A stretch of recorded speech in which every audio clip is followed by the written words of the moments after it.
It's 2020, and if you haven't got a Quad HD display on your smartphone, what are you doing? With Quad HD displays being so sharp and so beautiful, not having one in a smartphone is a crime, or at least that is public perception.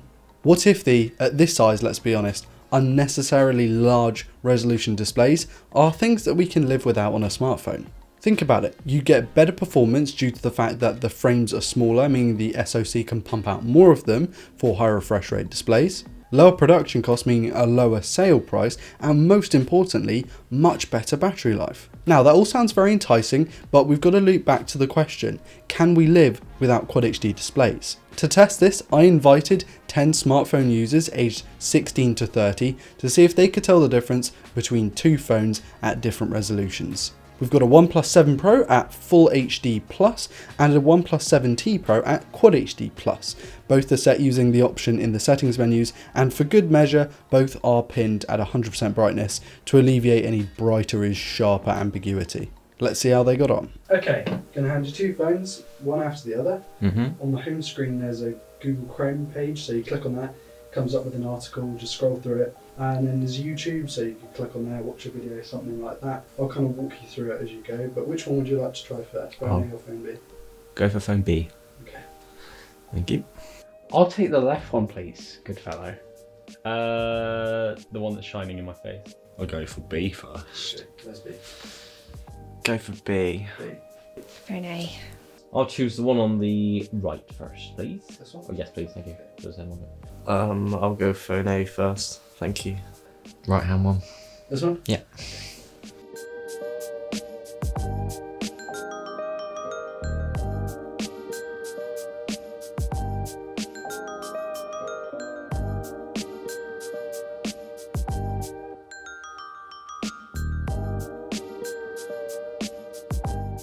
That one's better. I would say this picture's clearer though than the other one. Okay. I think. I think it's phone A. Phone A's the sharper one. I think so, yeah. I want to say this one. Phone This B. is phone B. Which one do you reckon is sharpest? A. I think phone A's I would say this one is the one with the slightly sharper display. Out of the two. B. B. Okay, so the first one you tried. Yeah. Okay. Phone A, I think. I think that one. I would absolutely say this one has a better screen. What have we got here? A 50-50% split between those who guessed correctly of the sharper displays and those who guessed incorrectly. As you can see here. I can't tell much of a difference, to be honest. Okay, which I'd one like- do you think? I'd have to put them next to each other to properly have a look though. I could be completely wrong, but I think. There was a little bit of hesitation, and a few of the participants were actually unsure as to which was sharpest. They kind of just guessed. If we all turn off the fanboy for just a minute, I know it can be difficult, for just a minute, and look at things objectively, it is almost impossible to tell the difference between a Quad HD smartphone and a Full HD smartphone at this distance, which is typically between 10 to 12 inches, so about a foot away from your face, especially if you haven't got them side by side. And most of you, I'm betting, don't have two of them side by side. Now, back to the experiment. The fact that we don't have a majority leans more in favour of the anti-Quad HD argument, and that's only the start. OnePlus devices come in an automatic switching mode as standard to save battery life, and Samsung, well, they just put their phones in Full HD mode out of the factory, even the big Galaxy S and Note models, and they've been doing that for years.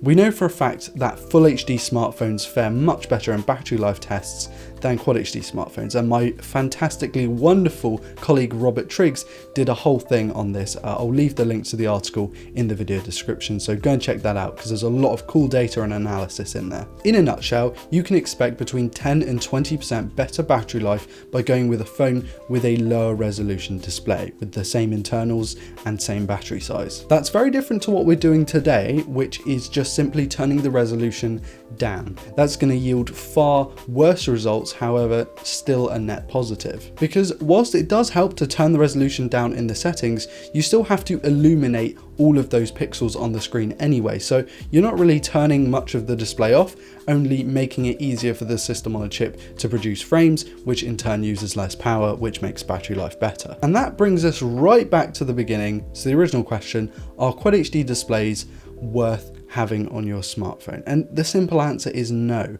Now, I'm guessing a lot of you are already used to Quad HD displays, so to go back to a Full HD display just seems kind of ridiculous, a bit backwards, and that's very true. But a lot of people complain about battery life as well and performance, and if you could eke more of that out just by going with a slightly lower resolution display, it would make the world of difference. I mean, you guys even said so in this poll. Over 50% of you didn't care if your display was over Full HD or preferred Full HD over going with a Quad HD panel anyway. I'm going to leave a link in the video description to more of the anti-Quad HD argument, a full article that I wrote that has everything in way more detail there. However, this video is meant to be more for the experiment. If you want to check that out, I'll leave a link in the video description along with Robert Triggs's post as well, because that is very insightful and very useful to know before moving on to my post. Anyway, I want to thank you all so much for watching. What do you think? Do you really hate the idea of going to a Full HD display, or do you really not care? Thank you all so much for watching. I've been Ryan Thomas with Android Authority. Please do like, comment and subscribe if you're new around here to never miss a video like this one,